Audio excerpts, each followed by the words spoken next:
Now for our story. This afternoon, when she had returned from Wakefield, Aunt Mary had delivered to her niece Peggy a letter from Nicholas Dorn.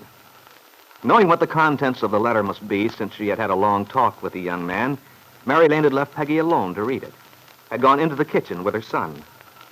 A few minutes later, Randy had gone outside to continue with his chores, and Aunt Mary had returned to the living room, found it empty.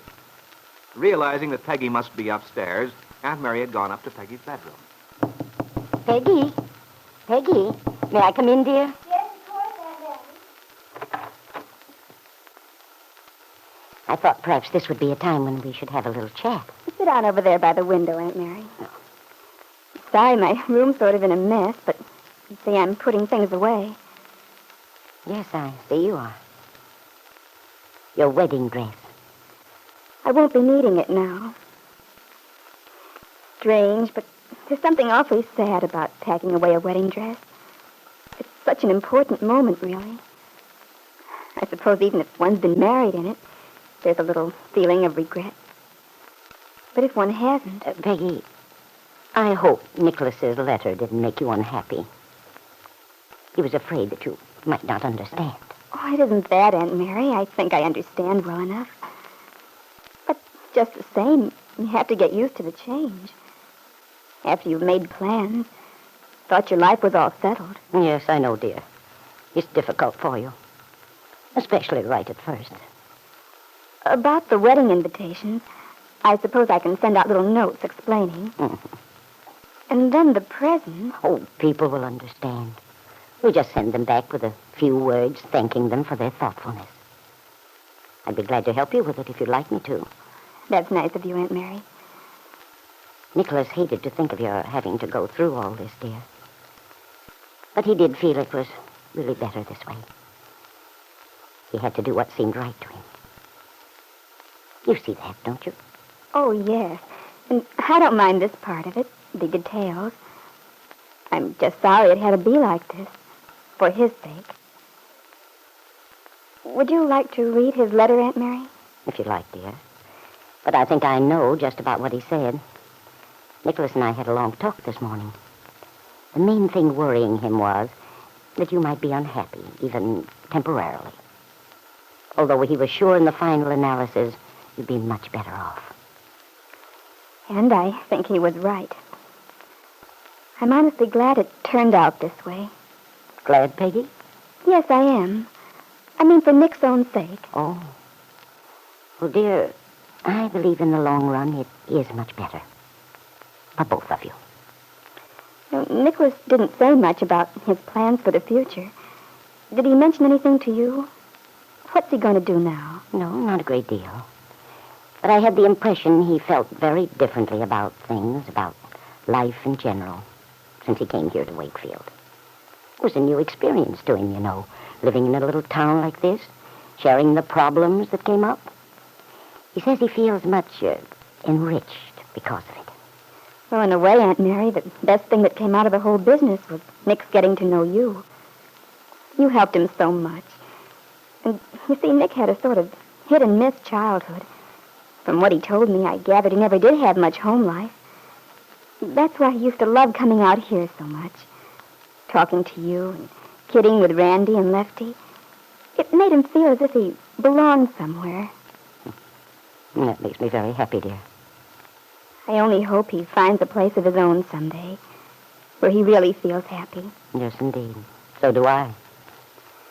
If only he hadn't fallen in love with me, Aunt Mary. When I first knew him, we used to have so much fun together. And he's such a wonderful person. Sensitive, generous. That's true, Peggy. That's why I feel sure he'll eventually find the happiness he deserves. With the right girl. Yes. And I certainly wasn't the right girl for him. I'm sure I would have made him miserable. Well, Peggy, since you didn't love him, I'm afraid you would have. I guess I've known it for a long time, too, Aunt Mary. But I got into such a state of mind, I didn't know what to do. I didn't want to make him unhappy. So I tried to tell myself that perhaps we could work it out somehow. I guess it was foolish of me. Not foolish, dear. Just young. Everybody is stubborn when we're young, dear. That's why a parent's job is so difficult.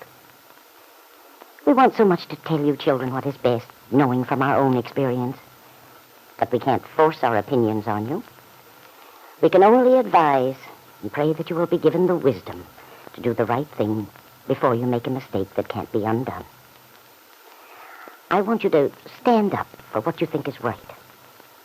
Heaven knows I can make mistakes. Oh, but a marriage to Nicholas would have been wrong for both of us. And I just went blindly along, refusing to face the consequences. We would never have been able to adjust ourselves. I'm glad you see that, Peggy. Marriage is not an easy adjustment to make, even when both the husband and wife are in love. You need so much understanding, willingness to see the other person's side. And I was only looking at my side of it. Poor Nicholas was so sweet and considerate. And I was willing to accept it, knowing I could never return his feelings for me. I'm ashamed of myself, Aunt Mary. Then it's all right, dear. When we're ashamed of our mistakes, then we're learning. We're growing up. It's only when we cling to mistakes, try to justify them, that we bring unhappiness to ourselves and others. Right now, perhaps Nicholas is unhappy, but later he'll be grateful. And your friendship will be something precious to both of you, as it was intended to be all along. I do hope so, Aunt Mary. Hey, where is everybody? We're upstairs, Lefty, in Peggy's room. Come on up, Lefty. What goes on here?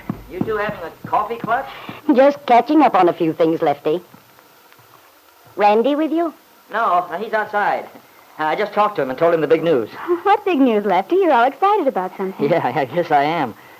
I don't know whether I'm glad or sorry. Well, tell us. What's happened? Well, I just came from town, you know.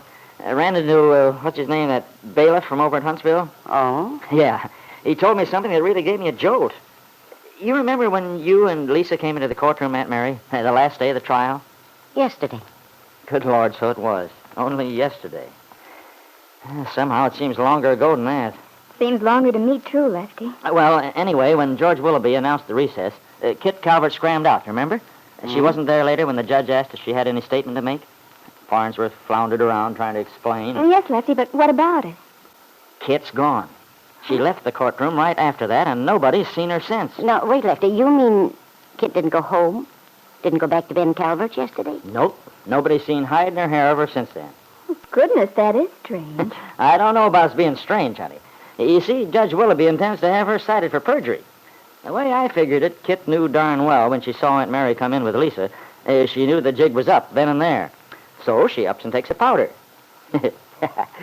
She's crazy like a fox, that gal, because she must have known how mad her father'd be.